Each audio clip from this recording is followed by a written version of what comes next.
தந்தையை மதிக்கணும், தந்தை தாயை மதிக்கணும். அது சொன்னாலே அவர் கோபம் வருது. அதான் celebrate your parents when they are alive or with you. அதாவது தந்தை தாயை மதிக்கணும், அவங்க சொல்படி கேட்கணும், தந்தை தாயை மகிழ்ச்சியாக வைத்திருக்க வேண்டும். இதை வார்த்தையை நீங்கள் அவர்கிட்ட சொன்னீங்கன்னா, நான் மகிழ்ச்சியாக தான் வச்சுருக்கேன், நான் மகிழ்ச்சியாக தான் வச்சுருப்பேன் அப்படின்றார். எப்படி மகிழ்ச்சியாக வச்சுருப்பார்? மைக்கை தூக்கி அடிக்கிறவர், பாட்டிலை தூக்கி தாயை அடிக்கிறவர், இது மகிழ்ச்சியாக வைக்கிற இதுவா? தருமபுரி சேலம் போகும்போது, நான் போகும்போது மைக் வச்சு பேசக்கூடாது, 200 பேருக்கு மேலே கூடக்கூடாது. என்னை பார்க்கணுன்னா நான் தங்கியிருக்கிற உணவு விடுதியில் தான், தங்கும் விடுதியில் தான் பார்க்கணும். இப்படியெல்லாம் சொல்லலாமா? யார் ஆரம்பித்த கட்சி? தனி ஒரு மனிதனாக, சுயம்பொன்னு சொல்லுவாங்க, தனி ஒரு மனிதனாக 96,000 கிராமங்களுக்கு சென்று இரவு பகலாக சென்று நான் பட்ட பாடு சொல்லி மாறாது. அவ்வளோ கஷ்டங்களை அனுபவித்திருக்கிறேன். ஆனாலும் இந்த மக்களுக்காக, நம்ம வன்னிய சமுதாய மக்களுக்காக, அது அல்லாமல் எல்லா 324 சமுதாயங்களுக்கும், தமிழ்நாட்டில் இருக்கிற 324 சமுதாயங்களுக்கும் நான் பாடுபட்டு வருகிறேன். நான் முகநூலில் அல்லது ட்விட்டரில் நான் தொடர்ந்து போடுவதை நீங்கள் பார்த்திருந்தீர்கள்.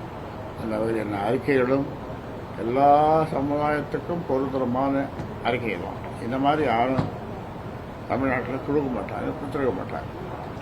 அதனால் இதை உங்களுக்கு சொல்லுவேன்.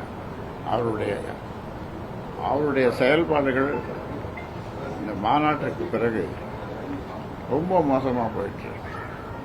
அதனால் இது நான் மீண்டும் சொல்லுகிறேன். ஆனால் அவரே பல முறை சொல்லியிருக்காரு, இங்கே வரும்போதெல்லாம் நான் எத்தனை நாளைக்கு எடுக்க போகிறேன் அப்படின்னு கொஞ்சம் வருத்தமாக சொல்லும்போது, நீங்கள் 100 ஆண்டு இருப்பீங்க, 100 ஆண்டு இருப்பீங்கன்னு சொல்லி மாறல, முன்னாலேயும் பின்னாலேயும் ஈட்டியால் குத்திட்டு அப்படிப்பட்ட வேதனை. தூக்கம் வரமாட்டேங்குது, தூக்கம் மாத்திரை போட்டால் கூட தூக்கம் வரமாட்டேங்குது. அவரை நினைக்கும் போதெல்லாம் இது ஏற்படுகிறது. நினைக்காமலும் இருக்க முடியவில்லை. நினைக்காமலும்னா பாசத்தால் இல்லை, அதெல்லாம் போயிடுது. அதனால்தான் இன்னொருவர் சொல்லுவாங்க, நேற்று சொன்னேன், தந்தை சொல் மிக்க மந்திரம் இல்லை, தந்தை சொல் மிக்க மந்திரம் இல்லை. அப்படி சொன்னோம்னா அதெல்லாம் பொய். இது இன்று நேற்று ஏற்பட்ட வார்த்தைகள் அல்ல, பழமொழி அல்ல, பழைய மொழி. அந்த காலத்திலிருந்து, தொட்ட காலத்திலிருந்து தந்தை சொல் மிக்க மந்திரம் இல்லை. இன்னொரு வார்த்தை பெரியவர்கள் சொல்லியிருக்கிறார்கள், மூத்தவர் சொல் வார்த்தை அமிர்தம், மூத்தவர் சொல் வார்த்தை அமிர்தம். இதெல்லாம் சொன்னோம்னா அதெல்லாம் பொய் என்று சொல்லக்கூடிய நபர். பிளே ஸ்டோர் மற்றும் ஆப் ஸ்டோரில் இருந்து பாலிமர் செயலியை QR கோடு மூலம் பதிவிறக்கம் செய்யுங்கள். செய்திகளை உடனுக்குடன் பெறுங்கள்.